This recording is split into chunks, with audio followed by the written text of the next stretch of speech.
All right. Hello, everybody. I am Hatim El-Hibri. I am an assistant professor of film and media studies here at George Mason University. Uh, with us today is Danielle Abraham. Danielle Abraham is a professor of philosophy and religion at Ursinus College. And I'd just like to say that I'm very excited for this talk. The question of religion in film is one which is uh, has a lot of reductive formulations, but also a lot of very productive ones which help us think about not just questions of visuality and what is religion or what are piety cultures, but film itself can illuminate the category of religion in much the way that film has often been a tool to think with for a range of thinkers, secular and religious alike. So please join me in welcoming Professor Abraham for this talk, Justice You Can See, Representations of the Muslim Body in the Films of Usman Sembene. Our talk, I believe, will be about 40 minutes long with time for Q&A at the end. Over to you, Danielle. Great, thank you. And I want to thank Hussein for inviting me today to share my reflections about the representation of Islam in contemporary African cinema. And I'm pleased to have the chance to meet you, Hatim, since this is a work in progress, and I'm looking forward to benefiting from your expertise. I'm a scholar of contemporary Islam in religious studies, and most of my research has been focused on the ethnographic study of the transformation of violence. So this project takes that interest and situates it in the context of films that I find very thought-provoking and inspiring. So I'm thankful for everybody for joining me here today. Before I start, I want to note that we are currently in the last days of Ramadan, and this is a time of remembrance, of dhikr. And remembrance is a key concept in Islamic theology. And for me, I want to share another kind of remembrance, a dhikr of the land where I am now, and which is part of the traditional territory of the Lenape. And I want to acknowledge the Lenape as the original people of the land where I am and their continuing relationship with this territory. They have asked all of us who offer land acknowledgements to affirm the aspiration of the great chief Tamenend, that there be harmony between the indigenous people of this land and the descendants of the immigrants to this land, as long as the rivers and creeks flow and the sun, moon, and stars shine. So I'm going to begin by saying a little bit about Usman Sembene and then turn to focus on two of his films in order to trace how he represents the Muslim body. In these two films, Sembene explored the structures of domination that expose people living in marginalized bodies to violence. And he also showed in these films the moments of decision in which people reject harmful norms through acts of resistance. These films thus thematize the body as a site where the social reproduction of violence and injustice can be rejected and transformed. And I hope to show that for Sembene, the Muslim body thus represents the possible materialization of a more fully moral local world. Sembene was born in 1923 in Senegal, and he died in Dakar in 2007. And I want to start this presentation with a recollection of Sembene's death, or rather not his death, but the way in which his death became a ritual moment, as has been the case for so many people. The loss of death becomes marked through ritual as a restoration of order and meaning. After he died at home, he was buried in a shroud adorned with verses from the Quran. And this final gesture of placing the words of a holy revelation on his body marked his body as Muslim. And so I want us to sort of hold that image in our minds as we think about the representation of the Muslim body in his films, for it is in marking each individual body as sacred that is the fulcrum of decoloniality in his cinematic works. He was the son of a fisherman, and he was raised by his maternal grandmother. And growing up, he learned practices of both his ancestral religion and Islam while he was a student at a madrasa. This cluster of influences shaped his cinema, where he repeatedly explored themes of class, gender, religion, and the mixing of traditions. He worked as a mechanic and a bricklayer, and he served in World War II in both France and Africa. After World War II, he worked on the docks in Marseille, France, where he became familiar with Marxist trade unions. And this becomes another influence in his work, the question of how people come together to work for their liberation and justice, not just along national lines, but as a worldwide struggle of people who are seeking to transform their everyday circumstances. Before he became a filmmaker, he was an author of short stories, publishing his fiction, but he turned to cinema as a way of expanding the reach and impact of his stories. He wanted to reach non-literate audiences, and he thought of cinema as the night school of the masses in Africa, sub-Saharan West Africa.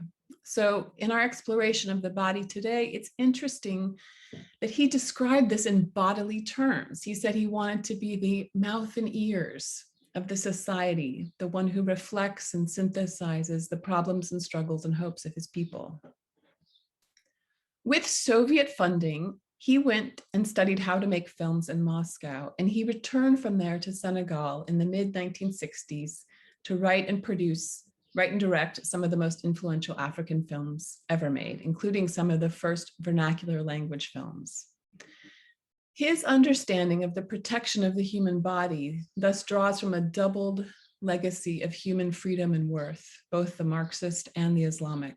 And these two traditions converge on the dignity of human life, though it's worth noting, of course, that they still remain very distinct. And we see this distinction most clearly in the ways in which Sembene offers on screen a trenchant critique of religion as a force for oppression and a legitimating ideology for the negation of others marked as different. He did not flinch from depicting the worst of religion, traditional, modern, ancestral, Islamic, Christian. And his ability to work with religion writ broadly as a social force comes in part from the confidence and the mandate that Marxism gave him to consider the life of the subaltern and to offer critique on that basis.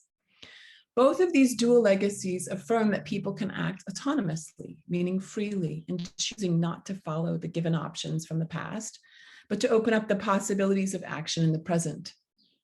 And in Sembene's view, all traditions bear within them the seed of wreckage. In the face of this potential and actual wreckage, the body activates again and again the possibility that people could choose to make a relational choice to treat one another with dignity in recognition of their autonomy. And it's this capaciousness which allows for people to live in their own bodies in freedom. The body thus is the key to and the focus of decolonization in his films, for it is the body that materializes power and brings it into effect.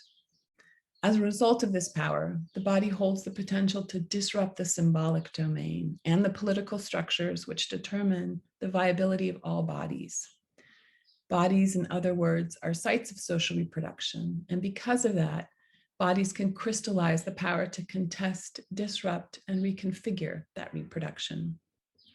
Sembene shows us how Islam can legitimate structures of domination, and at the same time, Islam can be a tool to redress the harm done to marginalized bodies. The Muslim body thus represents the transformation of politics of coercion into a politics of reciprocity. Sembene's films were often realist and historical. He interrogated colonial and national history. Sorry, I just advanced the slide, forgot about that, and made this interrogation into a cinematic project. He also interrogated the post-colonial present, his late 20th century, to look at how elites and working people and patriarchal elders and women were configured in relations of power and knowledge that marked their experience of modernity. I'm going to turn to look at two films. His 1975 Wolof language film, Khala. In this film, he creates a narrative around the impotence of El-Hibri, who's pictured here. He's a businessman who sits on the Chamber of Commerce in Dakar and whose life as a post-colonial neo-bourgeoisie slowly unravels after he takes a third wife. This marriage, his third marriage, is contested by all of the women in his life, his first wife, his second wife, and his daughter. This film opens with a scene in Dakar where Haji and others are physically occupying the ministerial buildings of the colonial regime. They're triumphantly declaring that our struggle for independence is finished. The sons of the people are leading the people on the people's behalf. And this scene shifts across the city as we move through the city into the home of his first wife. And we are drawn into this intimate setting of the living room, where she is sitting with her daughter, her and El-Hajji's daughter and their son. And the daughter is expressing disfavor about this third marriage when El-Hajji enters the room, and she announces that men are dogs. And then she stands to face him while declaring that every polygamous man is a liar. El-Hajji asks her to repeat it, and when she does, he slaps her. So I just want to watch this scene, all of us, and see what this looks like.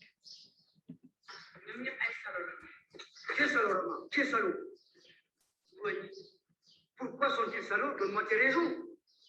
Góor bi denc ñaari jabar dootul wax dëgg ndax fekk lay doon waxtuma la ba amee ñett.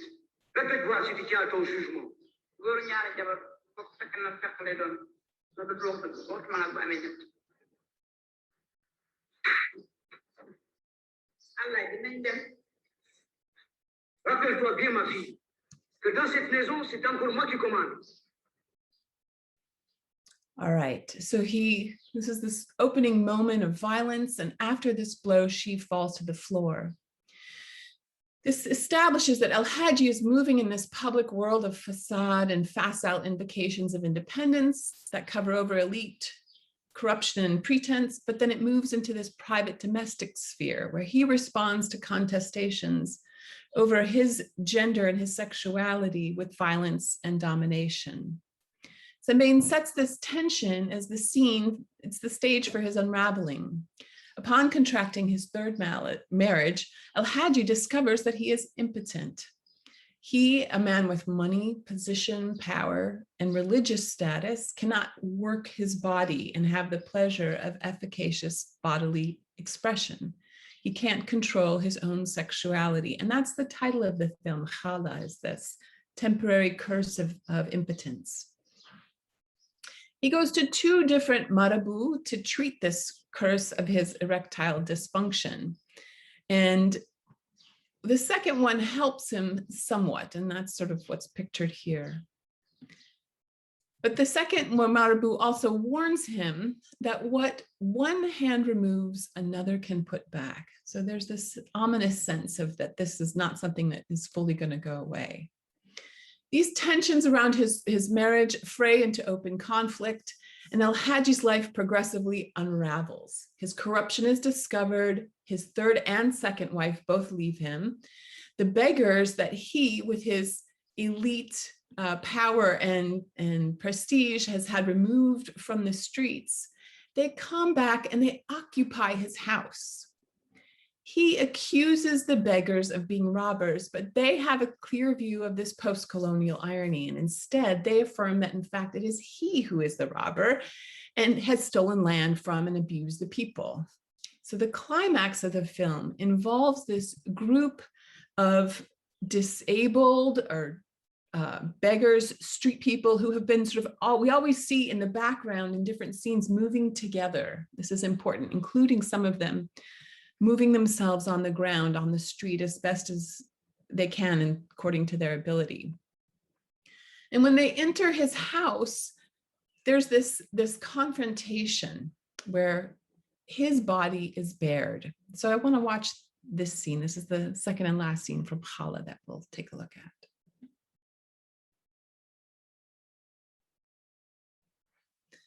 And here what we're seeing is these people have come into his house and they're eating the contents of his refrigerator, which include yogurt, a French food substance, bottled drinks, which of course are manufactured as there's a symbol of a consumer capitalism that's distributed to people.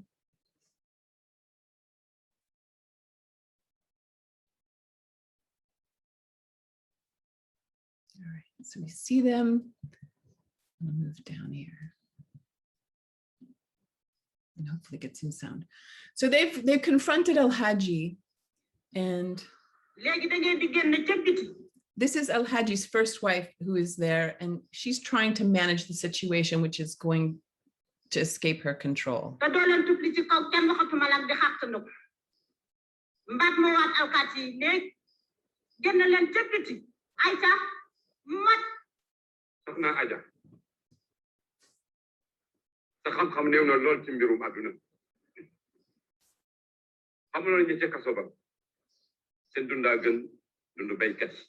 te muy dëgg gën dund nappkat yi gën dund liggéeykat te gis nga ñoom ñee dëkkal nañ leen dundal leen fat leen te duñu fay leen alaaji waxal futteeku ni tum ci diggu mbooloo mi laa wax aywa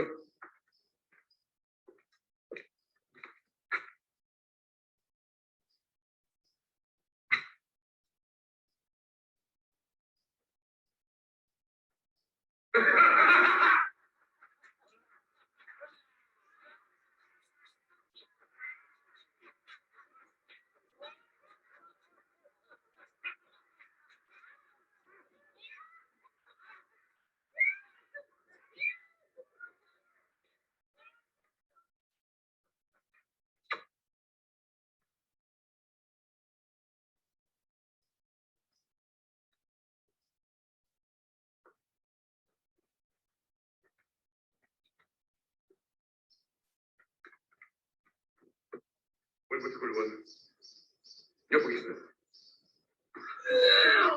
mun na ne sama la bàyyi bi nga lekk da nga am gan sama la bàyyi yëpp lekk nga ko bi mun laa ñàkk a dal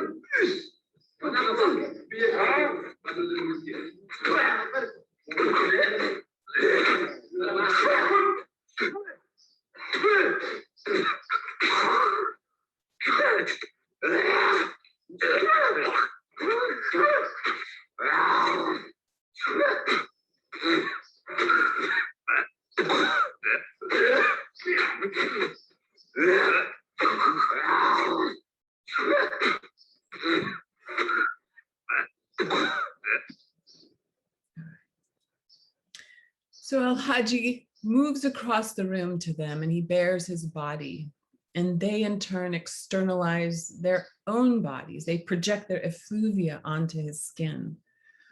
And in doing so, they remove the curse, they remove the chala that has been causing his impotence. And they do this, before they do this, they offer him the choice. They say, if you want to be a man, do this.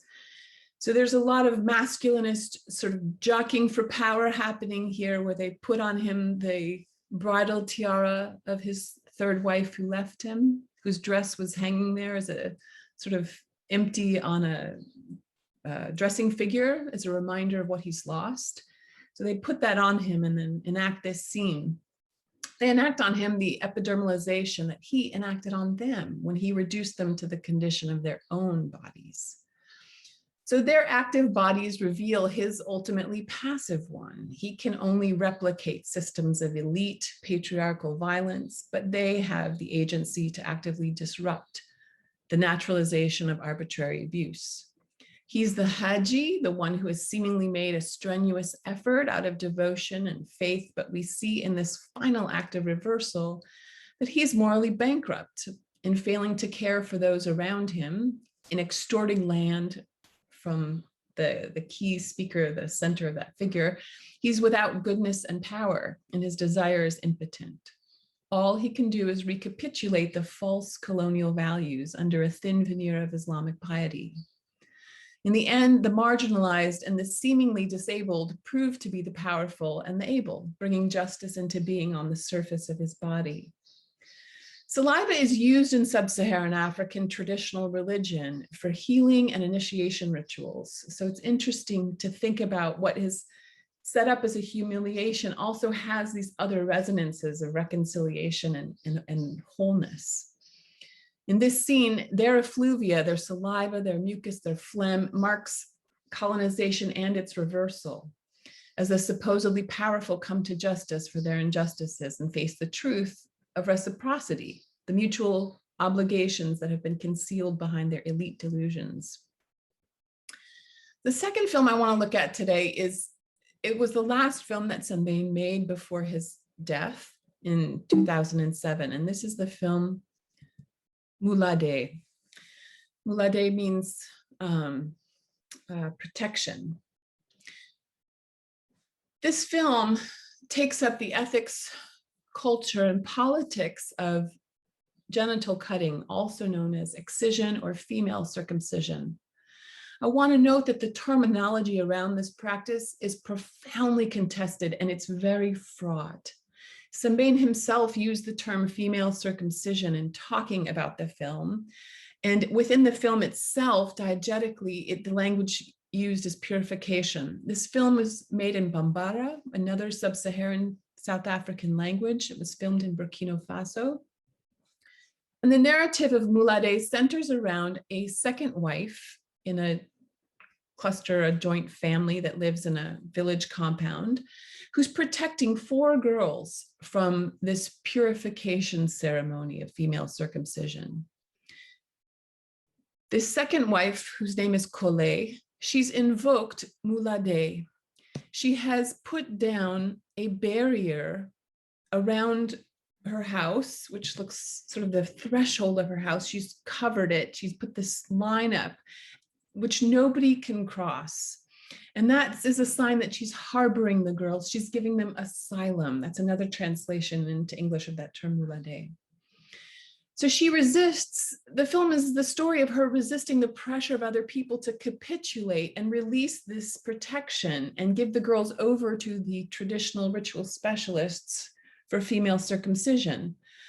And in this resistance, Kole emerges as one of the most profound cinematic heroes to grace a screen. She is steadfast and trenchant in her refusal to let the girls be cut. And we find out in the course of the film that she's also refused to let her own daughter be cut earlier. So her own daughter's coming of age as a soon-to-be married woman, and she herself is not been cut. And there's a particular term used for that in the film to refer to women, which marks them as uncut because that also marks them as unmarriageable. So that's part of one of the sub-stories, the sub-narratives that's part of this film. Kole is acting on the basis of mixed traditions of gender, traditional religion, and Islam. We see her, of course, framing her decision in Islamic terms and referring to God and referring to God's power to sort of guide her action. So the film explicitly thematizes this political, religious, and social efforts to shape the female body. And it also shows us how that attempt has profound consequences for the entire viability of a local life world. Kole's determination to protect these girls is shown in part, and here's a scene of where the ritual specialists come to the threshold, but they won't cross over that line that she has laid down. She's holding in her hand in this moment a machete, which was given to her by her senior co-wife, the first wife. But part of what happens in the film is she's explaining why she's doing what she's doing, is that she tells the story of her own body to her daughter. Her daughter comes to her and is wondering why she wasn't cut, because that has excluded her from participating in certain parts of their village life. People won't let her take on certain roles because she's impure. She hasn't been purified through female circumcision. So she asks her mother about this. And her mother, Kole, explains to her why. And she says, and she starts this narrative of her own body with this invocation of saying, you know, Allah is great. And she tells how, because of her own female circumcision, she was pregnant and wasn't able to give birth. Her children died in childbirth, her 2 older sisters of her daughter. So her first 2 pregnancies ended in death. And she says that her daughter's named after the doctor, the midwife, who gave her cesarean section, who cut her open. And when she tells her daughter this story, she gestures along the daughter's midriff and traces the cut that she has experienced on her own daughter's body so that her daughter can imagine what that would be like. What we see here is that the narrative makes Kole the center of the story, and it emphasizes again and again her unique agency as a woman. And it does that by presenting her through an understanding of self in contrast to society. And that's a certain sort of what we would think of as a subjectivity, but it's one that Sembene purposely constructed as an affirmation of human freedom. He described this as a film about freedom. We see in this film, part of what we see in this film is Colet's experience of purification. Her own experience of female circumcision is depicted quite graphically by shifting temporal scenes. She remembers the time of her own cutting. And Sembene, as a director, puts that, juxtaposes it, shifts very quickly. He cuts between the scenes of Colet's recollecting her own experience of this while she is having intercourse with her husband, which is painful for her. We see her, she's biting her finger in pain as her husband is performing conjugal relations. And immediately we shift back to another image of this as he's engaged in this sexual act. It's marital, he loves her, she's his favorite wife. And for her, this moment is a moment of pain. So I just wanna, well, how am I doing for time? I'll just say that it shifts very quickly back and forth between the memory of her cutting, the act of sexual intimacy with her husband, and that quick shifting back and forth is part of what is a jarring way of visually demonstrating her own sort of fragmented, her bifurcated ability to be in her body in the moment. After this night, this early morning intimacy with her husband, there's a really powerful moment where we see her elder co-mother coming to bathe her body. They greet each other. Colet is naked. She's immersed in water. We see her fully, her breasts on screen in the act of this intimacy as she moves to take a bath. And this is a potent resonance again in the film, because what happens is that this co-mother steps in, her elder co-mother steps in multiple times, and we see her taking care of Colet's body. One of the things that's happening in the background, a sub-narrative of this film, is that the men of the village are quite upset that the women are spending time listening to the radio. They're getting new music, this new media is exposing them to new ideas. And so they slowly start building this pile of radios that they've taken away from their wives in the hopes of destroying them. So I just want to sort of lay that out there, because we see this pile visually growing throughout the course of the film, this pile of confiscated radios. What happens in the film is quite dramatic in terms of how these village politics play out and the pressure that's put on Colet to release the girls. And one of the things that happens is that her husband is pressured into publicly chastising her, publicly disciplining her. And he does this by whipping her in the center of the village with everybody gathered around and spectating. We see him, his older brother gives him a whip, which he then uses to whip his wife. And Sembene allows us in this moment, he focuses the screen quite closely on both of their faces. And we see the husband becoming fraught. We see him, he seems to be sort of weakening in his desire to discipline Colet. After she's whipped, again, it's her co-mother who comes and sort of bathes her wounds. The climax of this movie builds on more death of young girls due to this purification ceremony. As these girls were removed from the village by the ritual specialists for this cutting, one of the mothers whose girls is being protected comes and persuades her daughter to cross the line of protection and hands her to the ritual specialists for her circumcision. and that girl dies. 2 other girls who are involved in this ceremony of purification, of female circumcision, jump into a well, so they commit suicide.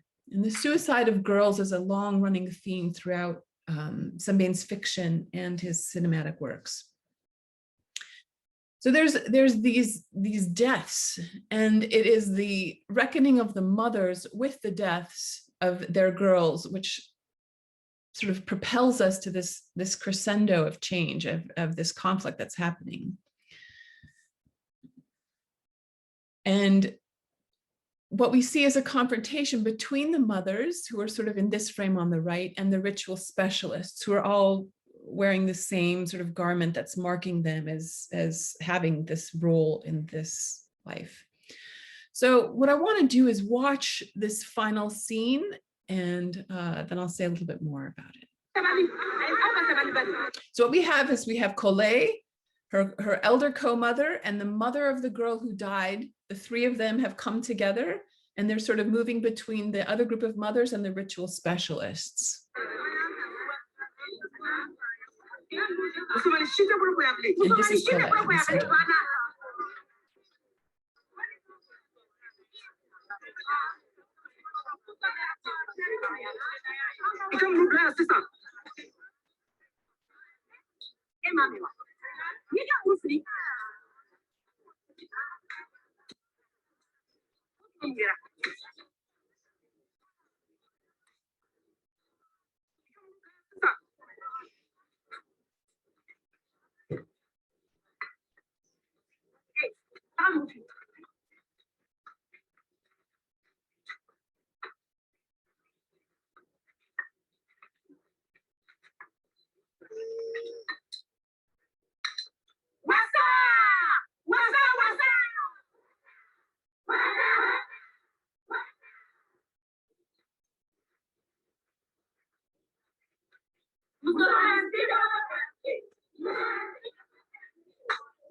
Ndo mimi msobenere de bina kwe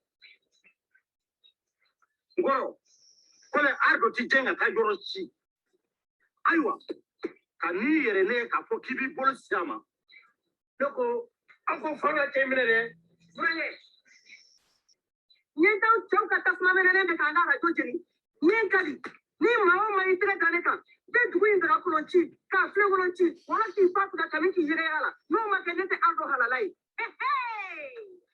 Eka kele muso pari kumana aye karipani maya isi flamuri iya malu kole kumato de iya flamuri kole baranyani iya jeli so muso mai wili kalom iya mo jaudo bara muso toro iya sarata inemne ito ko renya makala ko au bestra rajo ban kala dini ke au bestra oda to ay mercenaire faka kolardo ni feno wala numba nya krode kolardo au nyo bulu ko fram bemba ke ofe awa islamia suna grendo du ko dai kloka wala ko ni muso be charoni ngani murumi afleni Somalunga kulukuli awajibalite alfaneko nere de toya mera tola almami bata wasa sene buso chama de ngaba so baka ka iji ka nyon fe sia chama bula ulu be ma bulo ko de Allah ko le adu e shitana yere wasa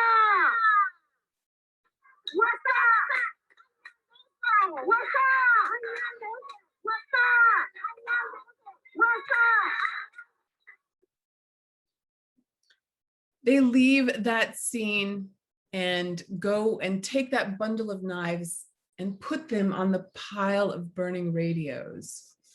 So it's a really powerful intervention against this colonial agenda of comparing and using and impoverishing bodies, and against the hierarchical sorting of some as insiders and ranking others as outsiders through caste or gender, against the judgment of Africans by the Christian norms of white European wealthy males, and against the use of Islam as an ideology for the domination of bodies. Sembene is offering us here in his last film a different view of the Muslim body. He affirms bodily integrity and the dignity, which in turn instigates a kind of social integrity, the overcoming of the domination of the other through subjugation, subjection, and violence. The body is the vehicle of personhood.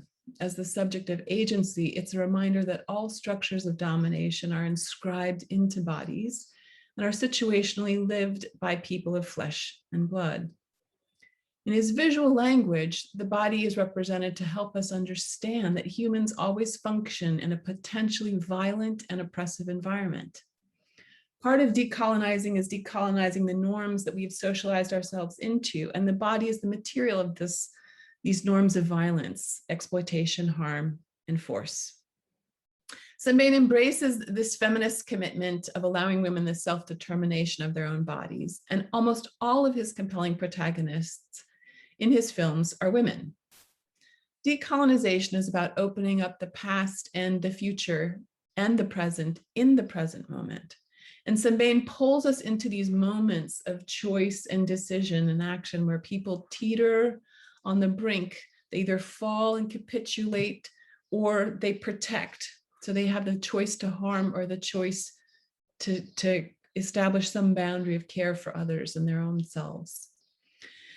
As I said before, in Sembene's view, all traditions bear within them the seed of wreckage, and the body activates again this choice and the possibility that people can affirm an intersubjective and collective well-being.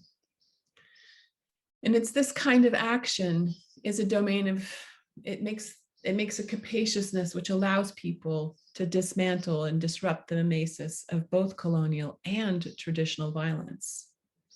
I want to circle back and look again at the invocation of Islam in these two films and the representation of the Muslim body in a moment of comparison.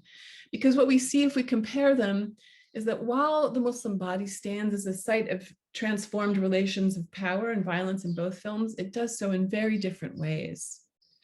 In Khala, we have this narrative of a crumbling patriarchy, this neo-bourgeois post-colonial elite, and it's brought about by the intervention of the subaltern, the marginalized, who move as a collective to confront El-Hibri's hubris and his abuse. The film starts in these grand institutions of government with formal proclamations about liberation, but the film ends in the domestic sphere, the intimate space of the home. And those who are on the street stage their intervention. They make themselves present in what was supposedly this private refuge. They give that refuge of the home ethical substance. The home now gathers together those relationships that were distorted and ruptured. And they embed El-Hibri in a whole new configuration of responsibility. His ritual initiation through spitting, he becomes ritually initiated into a new kind of mutuality. And that renders his body as an ethical center, or it centers a new kind of a moral relationship that he could have. The asymmetric relationships of power between him and those that he abused, and he even removed them bodily from the streets. He had the police come and remove the beggars from in front of his office. That's been shifted, and now they're the ones who compel or coerce him into accepting their power. They come to him and make claims upon him and assume that there's a common moral language. They invoke him as El-Hibri. For the addressee, I want to take a look at cognitive linguist Eri Vergen. And he describes cognitive coordination as the attempt to influence someone else's thoughts, attitudes, or even their immediate behavior. And for the addressee, it involves figuring out what kind of influence it is that the speaker is trying to exert and deciding to go along with it or not. El-Hajji in that moment decides to go along with the beggar's influence. He takes off his shirt, he moves across the room, he stands still and receives their spit. Here, the social ethics of Islam, this sense of mutual obligation to others, shapes a context which reconfigures his body. It becomes a new kind of a body. His being called an El-Hajji, that takes on a new significance as he's now the one who is subject, he's held within this circle of mutuality that's corrective. So what had been his status as a pilgrim was a gloss on his exercise of elite power. It's replaced by his move to surrender to this new ethical conceptualization, which is instigated by the dispossessed of his city who have now come into his home. They're the ones who possess a fuller morality than he had. But this is a very different invocation than what we see in Mulade. In both films, we see the practice of traditional African religion, cursing and protecting, that's combined with Islam, and that functions to enact limits. But the way that these two films draw upon Islam is very different. In Mulade, Kole stands against female circumcision as a testimony to her own past and present pain, and in the hopes of this better future for her daughters and the other girls of her village. She lays this cord of protection which nobody dares to cross. In the final staging of her intervention, she confronts the ritual specialists who are relieved of their knives, and then she confronts the Muslim male elders of her village. What happens is that her husband breaks from that group of patriarchs to align with her in solidarity. He actually gets up, stands, and leaves the circle. And he does that because he loves her. Her appeal to Islam is to recount the words of the Imam in the great mosque that she heard on the radio, one of his radio khutbahs. And what's interesting is that these messages are seen by the patriarchs as so transgressive that they want to burn all the radios. I mean, he's an Imam of the great mosque, broadcasting his khutbahs, and that itself is something that they want to control. By calling on the Imam's words, Kole is drawing on a highly recognized religious authority, but it's one that's far away. It's a voice that has no body in the village. Her body is in the village, and she's surrounded by the people that she's trying to influence. So this appeal to an outside religious authority functions to reveal that she is, in her own location, not recognized as a conceptualizer of Islam. We, as viewers in the film audience, can see that she's a conceptualizer of Islam. We hear her language, and we see that as she reconstructs the pain of her Muslim body, that builds a context for our recognition that the village elders, the men, don't have. So we see what is not seen by them. In the local world on screen, in that narrative, what we see is the hierarchy of domination, which results in these contested interpretations of Islam.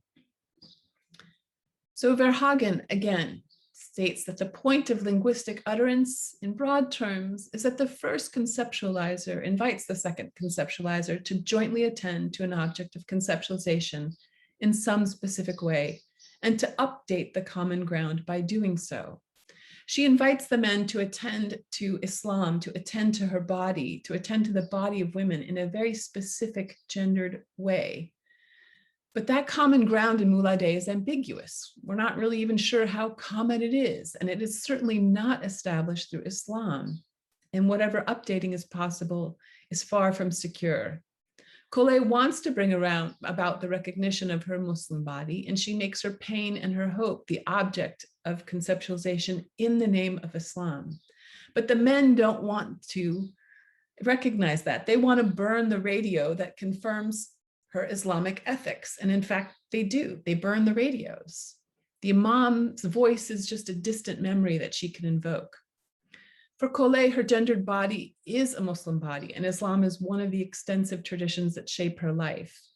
For her, Islam transcends the binary of the discursive and the material.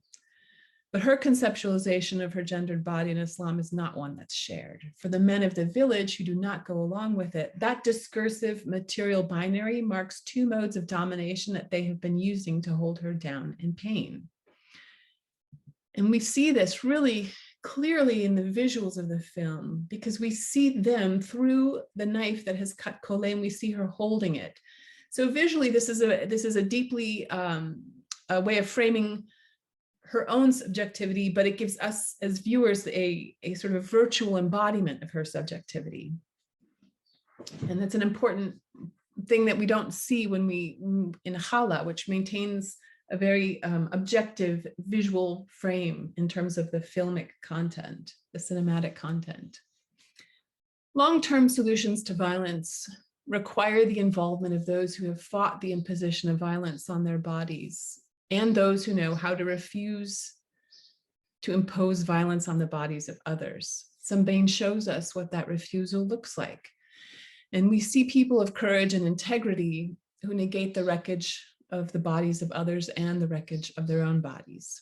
He presents us with cinematic figures who are conceptualizing Islamic ethics and who on screen situate the Muslim body as a vehicle for revealing the structures of power, which makes some people subject to violence and harm.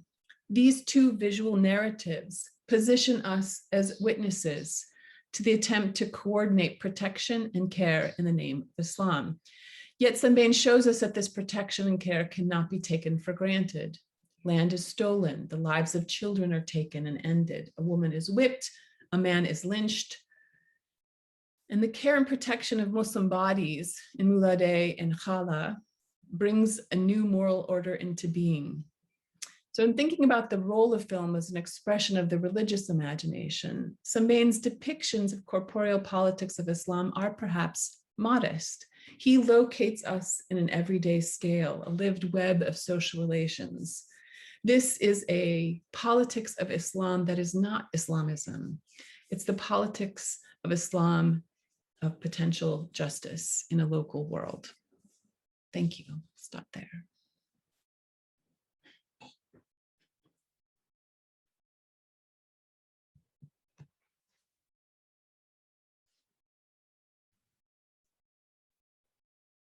I'm not sure is it possible to go back to like a not a screen share view? Sure, of course. There you go. Now we can see you more centrally. Yeah. I don't believe my role today is a respondent, and I'm relieved for that, because to follow on such a rich paper, such a rich conversation on my own would be a tall task. I have a few thoughts, and then I think we'll open it up for sort of commentary and discussion with the group as a whole. You know, I'm always happy when I hear somebody looking to Sembene's work, because there's so many rich strands in his filmography that speak to our contemporary moment, whatever that contemporary moment is. Even though he continued making films up until the mid-2000s, there's something fresh and new here. So my comments are, there's in many of Sembene's films, and especially the two which you're highlighting for us today, the political figures as like a public drama that is rooted in everyday life and in domestic spaces and in interpersonal relationships. Sometimes the political is strikingly revolutionary, even if revolution itself doesn't figure centrally on screen. There is a concern in the films which you discuss and in your reading of them for an it wants to look at the operationalization of power, right? Like at a micro transactional level between people on the body in its lived environment. And I really appreciated the flagging of sort of the question of social reproduction. How is the social to be made and remade anew? I think part of what your analysis of these films shows us is that in Sembene's films, it's crucially not sort of the individualized body or the body reduced to its power relations, but the body multiple, right? And it's the the body and its collectivity as itself sort of a threshold for futurity. I always think that like Sembene's films are they're future, like they're set in like what will the future be, right? Mm-hmm. Yeah. Not the false promise of post-colonial elites and sovereignty. What is like, how does the future, how do we get to an ethical future? And that's sort of a great opening onto this question of sort of justice, ethics, and the Muslim body. The Muslim body not figured as in Islamophobic discourses, not as figured by Islamist mobilizations of media, but as a kind of ethical relationship, both of the people on screen and the lived relations that they inhabit, and also with the spectator. You highlighted for us also how Sembene figures the spectator as a necessary active component in the films that he creates, which are set in sort of strikingly dreamlike, but also very rooted in everyday life. They feel very alive, his films. All right, I'm gonna stop talking. This has been such a wonderful gift. I think we have some stuff in chat. And if you want, Danielle, I can filter these for you. So do people have questions? Maybe if you can raise your hand, and then Sumaya will go first. Okay. Sorry. I wanted to go first just because I wanted to have reason to turn on my screen. It must be very frustrating. It usually is for me when I'm talking to like a bank of black boxes with names on them. So here I am. And I wanted to thank you for your presentation. I thought I knew something about West African literature and film, but this was a revelation to be introduced to Sembene and to two of these films. And I was thinking as you were talking, especially about Mulade, is that how you pronounce the second film, about FGM or whatever we want to call it. I was thinking about a book that I often assign, a novel that I often assign students, much to their horror, from the other side of the Sahel, from the Kenyan environment by Ngugi wa Thiong'o, called The River Between.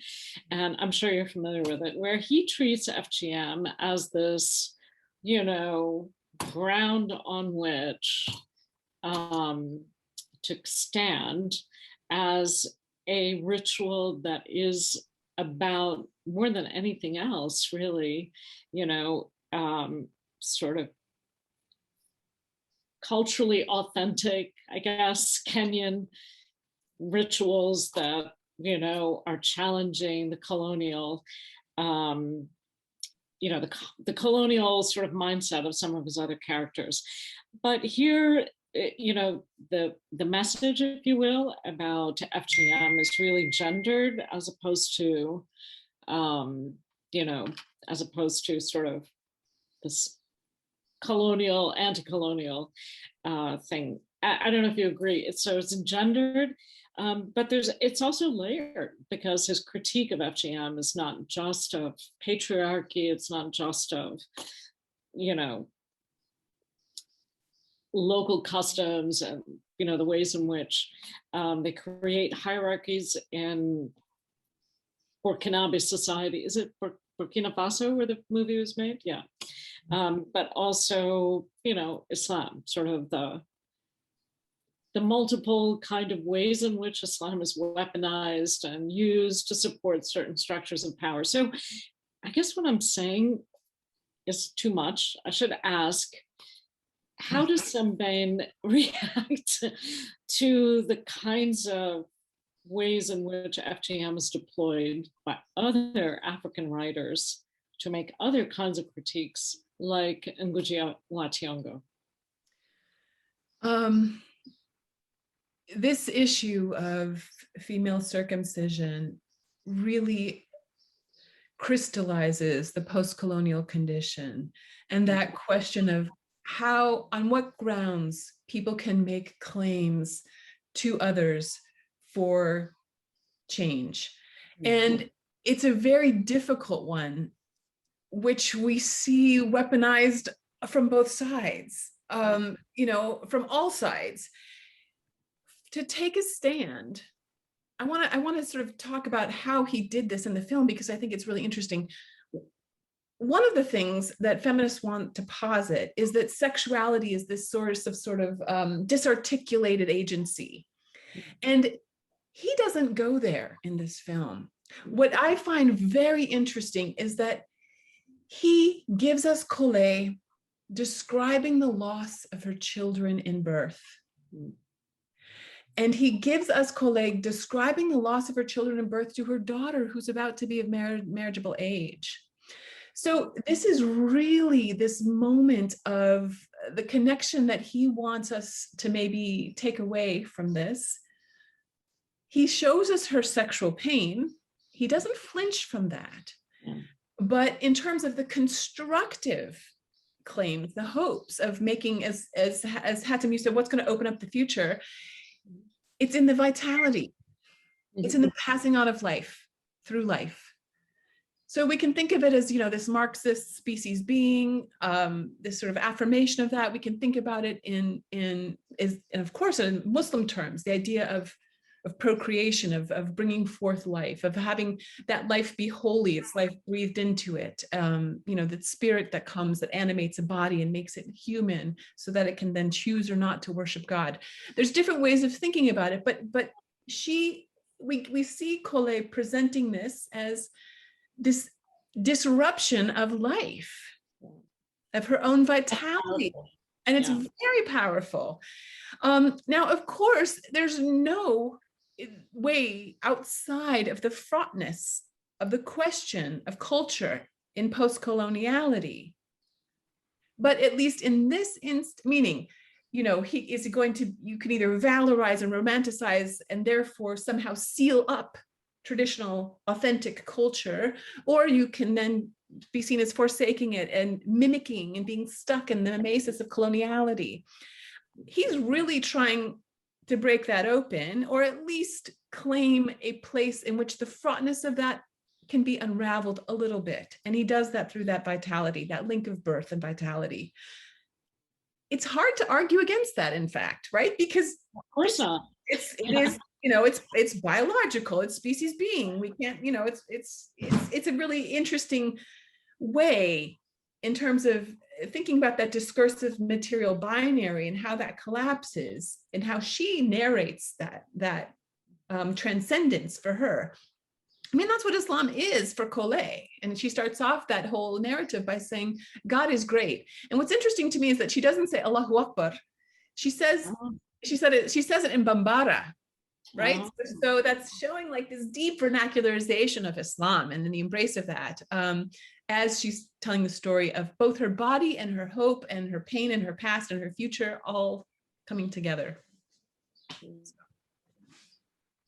I hope that's okay as a comment. Yeah, no, that's great. Comments? Shanur, how are we doing on time? I just wanted to check in. Yes, if we have more questions, we can maybe take them, one maybe. If not, let's see. I want to respond quickly to you, Hatim, about the politics. This is important for Sembene. The political, that we don't lose sight of that, what that really means. And it's quite easy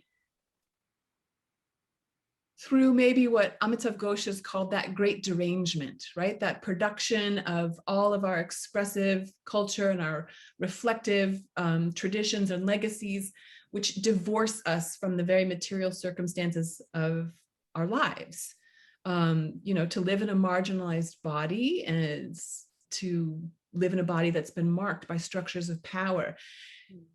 And Sembene doesn't want us to lose sight of that, how those things really work upon us, because they do shape our everyday lives. So it's profoundly political. And what in some ways he's showing us is how politics comes into being. And it's not, I think the shift between these two films, one is earlier, Hala is earlier, it's very much, this exploration of the neo-colonial moment of the post-colonial Senegal. And that really shifts to this very last film he made. He's in his late 70s when he makes Mulade. And he kind of wants to bring it home into this sort of everyday sphere, and showing us that politics is always a politics of location, where we are. You know, we live in our bodies. Cornel West always says we come to God in our bodies. You know, we see through the two eyes that we have, if we have that gift, that ability. So that making it clear that the political is inevitable, but it's also the possible. That is that sensibility of wanting to break open the present. And I think that he never loses sight of that. He's not somebody who wants to sort of move in the realm of discourse for discourse's sake. He doesn't want to sort of invoke culture for culture's sake. I mean, it's about the rituals and the practices and the language, the ways that we live together. It's about habitability and making more possibilities for the legibility of different kinds of bodies that are normally rendered invisible, but also vital, making that vitality happen in our habitable worlds. And that's politics for him. So yeah, he doesn't leave that ever. It's a wonderful comment to hear. It's a wonderful reading. Hussein. Thanks so much, Danielle, for a fascinating talk. I have a short question. I'm not so much expert on the question as Hatim or Sumaya, but I was wondering, what are his main references in all these depictions and perhaps judgments? When you talk about Muslim body, or when he displays Muslim body, I mean, he's critical of certain traditions or religion or the institutions, politics, but what is his references of ethics or morality or humanism here come from? Is it religion is still part of it, or the traditions still part of it, or is it philosophical? We are in the world of sub-Saharan West Africa when we talk about Sembene. So traditions are not singular, just like the Muslim body is not singular. It's gendered, or it's able. So it's a difficult question. I want to maybe... It caught my attention that because one of the ladies in her talk, she was referring to some Muslim scholar on the radio to refute the same Islamic practice on the ground. So which are there multiple Islams at work here, and which one of those he's taken as a reference, for example, and why? I want two answers. One is, when we think about the idea of there being multiple Islams, that's a really easy way to resolve the contestation of Islam, because we can just say there's this Islam and that Islam, and in effect that is an answer to the question of what Islam is that people are contesting here. I mean, we're seeing it on the screen, but of course this is happening all around us. Do you see what I'm saying? Like, so that's a pivot, which is a release of that tension. It's somehow a resolution of that contestation, but I don't think that it's real. I think that that's false. I think people are actually contesting something. They are trying, in Verhagen's words, to make Islam an object that can be conceptualized in a shared common way, and that's failing. And that failure is important to people because... Well, hold on. So, and in any case, I just sort of want to point that out, that, you know, I don't think we want to say like Cole's Islam is a different Islam than the patriarchs in her village. It's Islam, and it's a way of sort of making the relationship between them. I mean, it's a contested relationship and it's a conflict.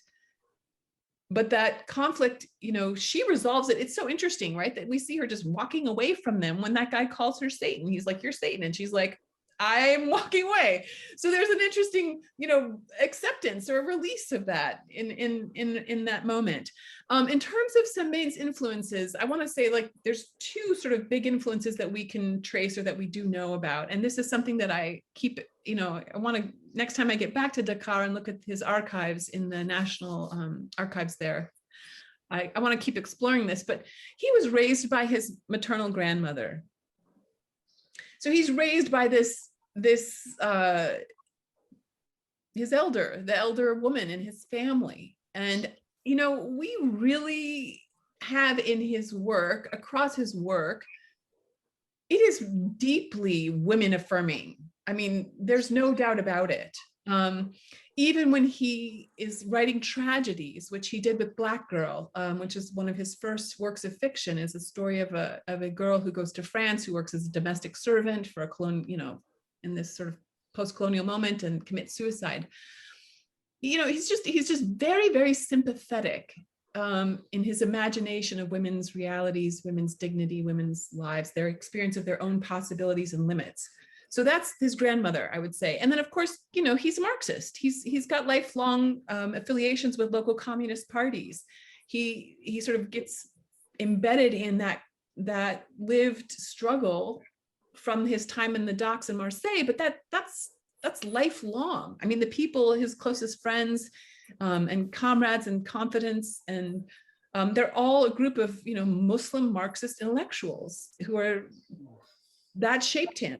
So the question of vernacular humanism, I don't know that we can think about it as having a single origin. I mean, that's part of the nature of humanism itself, right? Is that it wants to have diffuse origins, because then it allows us to have diffuse inferential reasoning and make claims, different kinds of claims on people. But certainly that's part of his project. That was part of his work, his life work. And I think those two influences, his grandmother, his lifelong Marxist affiliations, those are important things for us to recognize. As well as I said in the beginning of my talk, he died and he's buried as a Muslim. So I don't know if that's a satisfying answer to your question. Thank you. Can I just, I'm really impressed with your much more nuanced kind of take on Moulade, right, the film. But I saw Collet in that film as basically, so one part of the message was that female circumcision gets in the way of one thing the patriarchy likes more than messing with our bodies, which is procreation, okay?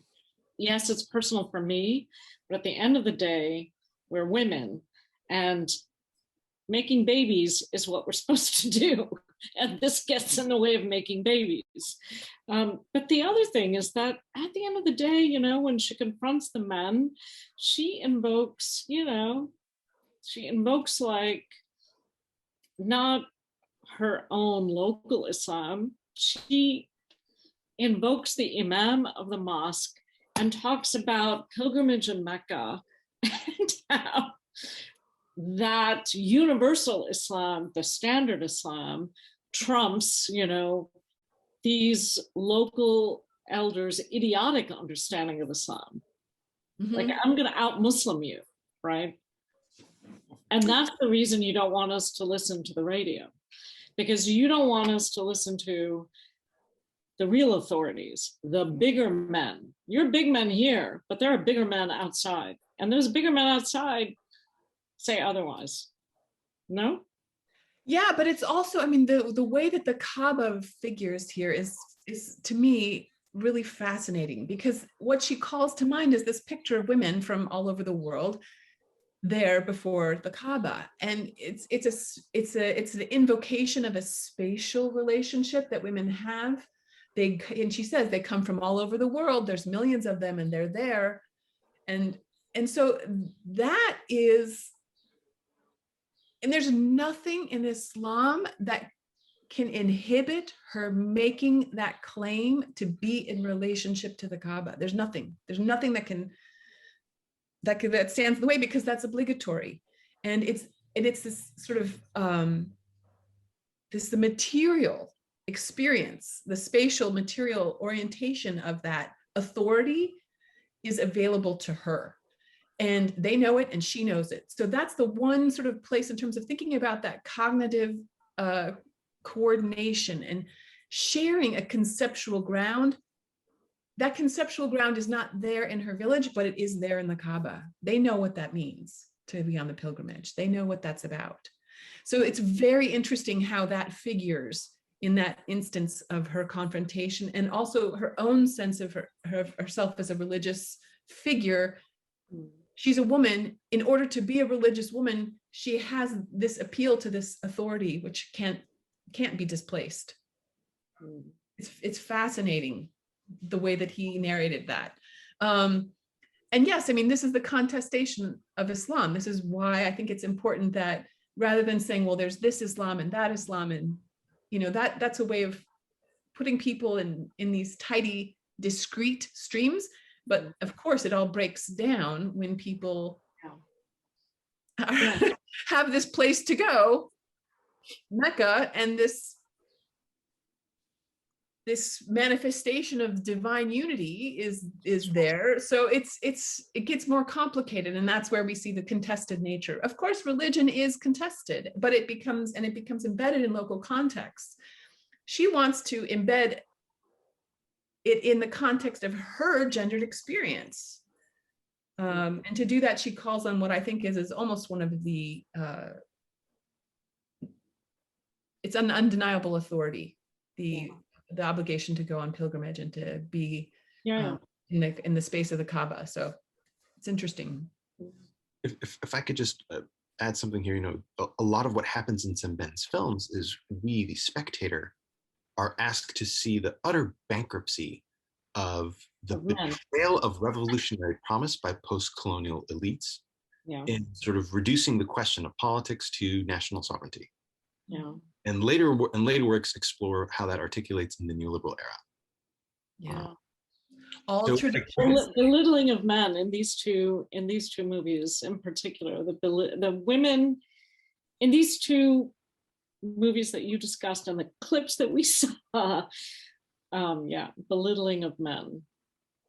But there's also quite a bit of tenderness and empathy and mutuality, and sort of a focus on the minutiae of care, which happens in a lot of these films as well. That's it. Anyway, I don't know why I'm jumping. Yeah, no, I think this is one of the things that I perhaps like most, or perhaps I will even say I love most about Sembene's works, is that he refuses to romanticize anybody, anywhere, any group, any tradition. And like I said, all traditions bear within them the seeds of their own wreckage. That is a profound humanistic perspective to have. We see people who are doing damage in the name of their traditional culture. We see people doing damage in the name of gender. We see people doing damage in the name of the nation, of Islam, of Christianity. And he refuses to not hold people's feet to the fire. And that is a mandate of accountability, which I find quite radical in terms of imagining the possible, what a life world could look like, or what it might need in order to be viable. And it's rare. Most people want to count on those. I think I got this from a paper from David Graeber I'm thinking of, but I may be misciting it. But this idea that, we want to feel like we belong, so we want to be behind walls, but they need to be a little low so we can hop over them when we want to or need to.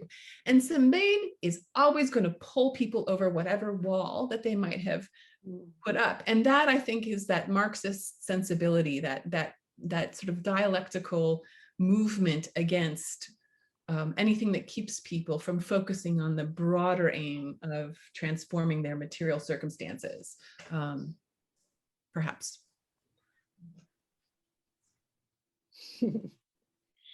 We could go on. It would be fun to go on, but maybe we can't or shouldn't, right, Aishanur?